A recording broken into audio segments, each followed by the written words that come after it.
मकसद है क्या? वो आज़ाद है, बोला आज़ाद मुल्क है। क्या आप आज़ाद मुल्क हो? क्या आपकी फॉरेन पॉलिसी आप बनाते हो? क्या आप अपनी मर्जी से रशिया से तेल खरीद सकते हो? क्या आप अमेरिका के बगैर, यानी कि आपने जो यहाँ हुक्मरान लाया वो खा खा के बेड़ा गर्क कर दिया इस मुल्क का। तो चलो मुशर्रफ क्या था तो IMF का लोन हमारा 0 था, तो 10 साल में उन्होंने क्या हमारा साथ बेड़ा गर्क किया जरदारी और नवाज से, कि क्यों हमें लोन लेना पड़ गया? देखो ये एक मैं ये समझता हूँ कि इंटरनेशनल माफिया का ये हिस्सा है। ये पूरे दुनिया में ऐसे होते हैं लोग, लेकिन वहाँ कानून हरकत में आता है और इन लोगों को एक लेवल पे पकड़े जाते हैं।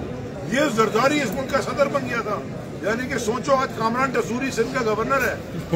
हाँ, बड़ा कल उजैर बलोच को CM बना देते, हमें क्या प्रॉब्लम है? वो एक फारूक था कमांडो, उसने को 400-500 बंदे मारे थे, ज्यादा नहीं मारे थे, उसको मेयर बना दो कराची का, हमें क्या फर्क पड़ रहा है? ये थोड़ी आजादी होती है। हम मांग क्या रहे? साफ और शफाफ इलेक्शन। बस को इलेक्शन की डेट अनाउंस करो, हम भी कर जाए, भाई तुम भी जाओ अपनी घर।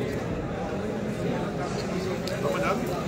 इम्पोर्टेड हुकूमत ना मंजूर, इम्पोर्टेड हुकूमत ना मंजूर, इम्पोर्टेड हुकूमत ना मंजूर, ना मंजूर। दीवार को लाठी गोली की सरकार साथ कर लेना यार, बोल और जियो कौन बचाएगा पाकिस्तान? इमरान तेरे जानिसार बेशुमार। नारे तकबीर, अल्लाह अकबर।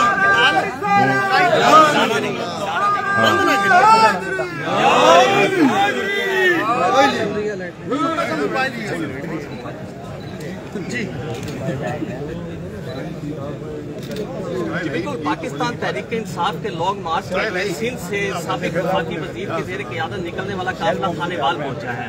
खानेवाल में आज रात क़याम किया जाएगा। इस वक्त साबिक वफाकी वजीर अली ज़ैदी हमारे साथ मौजूद है, हम इनसे बात करते हैं। जी ज़ैदी साहब, बताइएगा कि एक सैकड़ों अफराद का काफिला लेके सिंध से निकले हैं, कितने पुरजोश हैं कारकुन, क्या कहेंगे इस पर? सैकड़ों तो नहीं आए, हजारों पीछे आ रहे हैं, सैकड़ों नहीं हजारों इंशाल्लाह लाखों। तो बाकी तो सारे जहाँ जहाँ खान साहब जा रहे हैं दुनिया निकल रही है। और एक ये सवाल भी मैं पहले आप पूछेंगे, मैं आपसे खुद आपको उसका जवाब दूँगा कि जी कितने लोग निकलेंगे। सवाल बिल्कुल गलत। सवाल ये होना चाहिए कि कौन नहीं निकलेगा। रह कौन गया इस मुल्क में?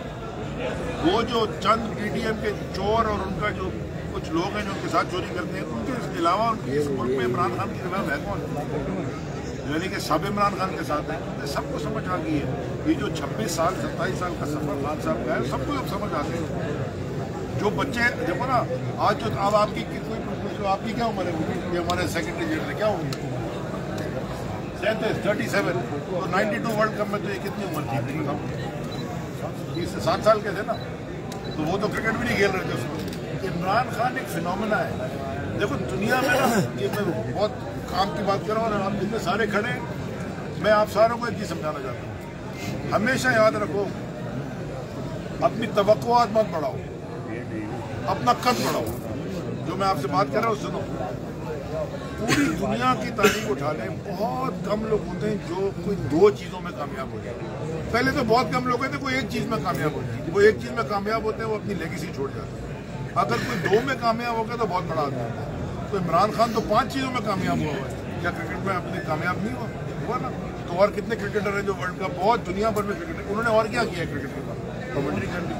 उसके बाद शौकत खाना में कामयाबी नहीं है, 2 बन गए, तीसरा कराची का कंप्लीट होने जा रहा है। फिर नमल कॉलेज एक बहुत बड़ी कामयाबी नहीं है। उसके बाद एक जमात, सियासी जमात जिसको हम तो सुनते थे ना, टांगा पार्टी। हम तो शादियों में जाते थे, हमारे शादियों में कजन और ये वो मजाक उड़ाते थे हमारा, वो जी साफ आ गए, चलो जी हमने शादियों में जाना छोड़ दिया था, हमारा इतना मजाक उड़ता था। तो वो जी एक सीट वाली टांगा पार्टी, वो सारे टांगे पार्टी वाले हमारी जमात में सारे शामिल हो गए। तो वो प्राइम मिनिस्टर बन गए, चौथा बड़ा काम। और सबसे बड़ा काम, इक़्तिदार को जूते की नोक पर ठुकरा दिया कौम की खातिर। यानी कि